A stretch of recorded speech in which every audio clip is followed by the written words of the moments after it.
আসন্ন ত্রয়োদশ জাতীয় সংসদ নির্বাচনত চট্টগ্রাম 11 আসনের ধানের শিশুর প্রার্থী জনাব আমির খসরু মাহমুদ চৌধুরীর পক্ষে এক ব্যতিক্রমী ও নান্দনিক নির্বাচনী প্রচারণা অনুষ্ঠিত হয়ে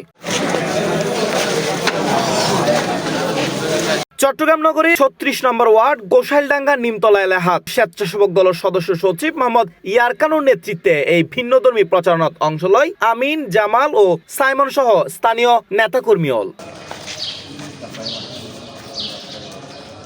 এই প্রচারণার ব্যতিক্রমী দিক হইলেও এলাকার বিভিন্ন মসজিদত ফজরের নামাজ আদায়ের ফরফরি মুসল্লি অলর ওয়ারে সরাসরি মত বিনিময় ও দানের শিশুর পক্ষে ভোট প্রার্থনা। পাশাপাশি খুব ভোরের সময় কর্মস্থলের জন্য গার্মেন্টস ও বন্দর শ্রমিকসকলের আতুত ফুঁসি দেওয়া হয় নির্বাচনী বার্তা।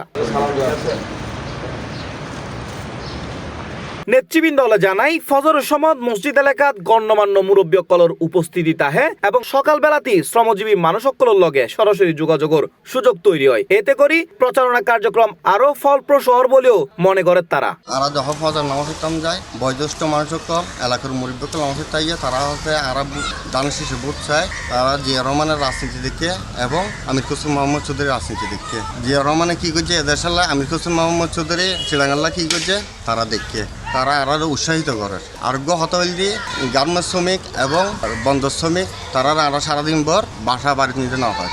তারা সকালে এলে সরি যাবে এখন আরো সকালবেলা নামাজ পড়িয়ে না হারাইয়ে না তারা হাসে আরা বুট চাই। কঠিন শীত অপেক্ষা করে পরিচালিত এই উদ্যোগ এলাকাবাসীর মধ্যে ইতিমধ্যে ব্যাপক আলোচনা সৃষ্টি করে গিয়ে আপনার মূল্যবান বুট দিয়ে C+ টিভি চট্টগ্রাম।